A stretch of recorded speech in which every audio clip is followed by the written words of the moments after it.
नमस्कार, वंदे मातरम। मैं AR चौधरी। आज मैं सत्र 2025 और 26 के लिए जो वार्षिक परीक्षा है उसके बारे में चर्चा करने वाला हूं। 19 दिसंबर को बोर्ड परीक्षाओं के लिए माध्यमिक शिक्षा बोर्ड ने टाइम टेबल जारी कर दिया और उनकी परीक्षाएं हमेशा जिस शेड्यूल के हिसाब से होती है उससे करीबन 1 महीने पहले शुरू हो रही है और उसी हिसाब से लोकल जो परीक्षाएं हैं वो भी हर बार जिस शेड्यूल के हिसाब से होती है उससे पहले शुरू हो रही है।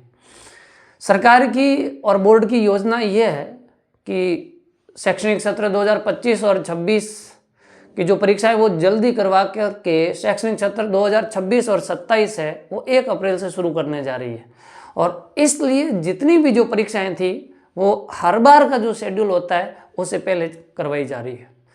इस बार शैक्षणिक सत्र 2025 और 26 के लिए जो राज्य स्तरीय समान परीक्षा योजना है वार्षिक परीक्षा सत्र 2025 और 26 के लिए उसकी जो समय सारणी है वो आज जारी हो चुकी है। सारे विद्यार्थी इस समय सारणी को नोट कर लें और अपनी जो परीक्षा योजना है या आपकी जो तैयारी है उसको इस समय सारणी के अनुसार आप चलाने की कोशिश करें। हर बार की भांति इस बार भी परीक्षाएं 2 पारी में हो रही है। प्रथम पारी 8:30 से 11:45 बजे तक है और द्वितीय पारी है वो 1 बजे से लगा करके 4:15 बजे तक है। 9th और 11th का जो राज्य स्तरीय है उनका शेड्यूल जारी कर दिया गया है और बाकी जो लोकल परीक्षा है उनका शेड्यूल विद्यालय अपने स्तर पर जारी करता है तो वो आपको विद्यालय की तरफ से मिल जाएगा। बोर्ड की ओर से और सरकार की ओर से जो शेड्यूल जारी किया गया वो मैं आपको बता रहा हूँ। इसमें आपको विशेष चीज़ इसका ध्यान रखना है कि मैंने जिसके आगे कोष्टक के अंदर पारी लिखी है मैंने ये 3 जगह लिखा है। हिंदी लिटरेचर का लिखा है और एग्रो रसायन का लिखा है, रसायन विज्ञान का लिखा है और इतिहास का और मैथ का। ये 3 पेपर प्रथम पारी में हो रहे हैं और बाकी सारे के सारे जो पेपर है वो द्वितीय पारी में होंगे, यानी 1 बजे शुरू होंगे और 4:15 बजे ये पेपर खत्म होने वाले हैं। थोड़ा थोड़ा मैं बड़ा सा आपको बता देता हूँ। 7 मार्च 2025 शनिवार से परीक्षाएं शुरू हो रही है। 9th का अंग्रेजी का होगा और 11th का आज़ादी के बाद स्वर्णिम भारत होगा। फिर 9 मार्च 2026 को सोमवार को 9th क्लास का हिंदी का होगा और 11th क्लास का कंपलसरी इंग्लिश का होगा। फिर 10 मार्च मंगलवार को 9th का गणित का होगा और 11th का अनिवार्य हिंदी का होगा। फिर 11 मार्च बुधवार को 9th का सामाजिक का होगा और 11th का जो है कृषि विज्ञान और जीव विज्ञान और राजनीति विज्ञान का पेपर होगा। इसके साथ 12 मार्च 2026 को संस्कृत का होगा, लैंग्वेज का जो 3rd लैंग्वेज के रूप में सारे विद्यालयों में चलती है, उर्दू का होगा। इसके साथ पंजाबी वगैरह जो भाषाएं चलती हैं उनका भी होगा और 11th का जो पेपर है वो अर्थशास्त्र का पेपर होगा।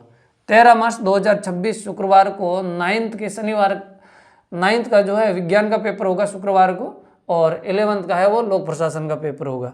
14 मार्च 2026 शनिवार को स्वास्थ्य एवं शारीरिक 9th का पेपर है और हिंदी लिटरेचर का पेपर है वो 11th क्लास का है। इसमें विद्यार्थियों को इस चीज़ को ध्यान रखना है कि ये जो पेपर हो रहा है आपका प्रथम पारी में हो रहा है, यानी 14 मार्च 2026 को 11th क्लास में हिंदी साहित्य का पेपर प्रथम पारी में होगा सुबह 8:30 से 11:45 बजे।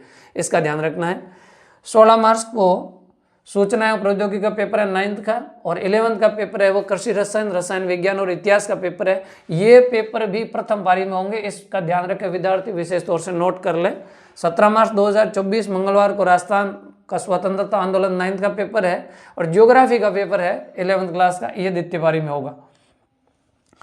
18 मार्च बुधवार को 9th का पेपर नहीं है। 17 मार्च से 9th की परीक्षाएं खत्म हो जाती है और 11th का जो एक पेपर शेष बच जाता है जिसमें एक है मैथ का पेपर। ये मैथ का पेपर प्रथम पारी में होगा और कृषि रसायन का पेपर है वो द्वितीय पारी में होगा, यानी बाकी वाली जो परीक्षाएं चल रही है उस हिसाब से चल रही है। यानी ये 3 जो पेपर है आपके गणित का, हिंदी साहित्य का, इतिहास रसायन और कृषि रसायन का, ये पेपर आपके प्रथम पारी में होने वाले हैं। तो इस प्रकार से थोड़ा बहुत हो सकता है कि एग्जाम नज़दीक आने के बाद ये संशोधन कर ले, मामूली सा संशोधन या कुछ परीक्षाओं की वजह से नॉर्मली होता रहता है, लेकिन मोटा मोटा जो शुरू होने का जो कार्यक्रम था वो जारी कर दिया गया है। तो विद्यार्थी इससे रोक करके वीडियो और नोट कर लें और इस हिसाब से अपनी तैयारी को जारी रखें। मैं स्मार्ट एग्जाम विजन की तरफ से मेरे से जुड़ने वाले सभी विद्यार्थियों का आभार व्यक्त करता हूं और बोर्ड परीक्षाओं और इन परीक्षाओं में शामिल होने वाले विद्यार्थियों को हार्दिक शुभकामनाएं प्रेषित करता हूं। धन्यवाद।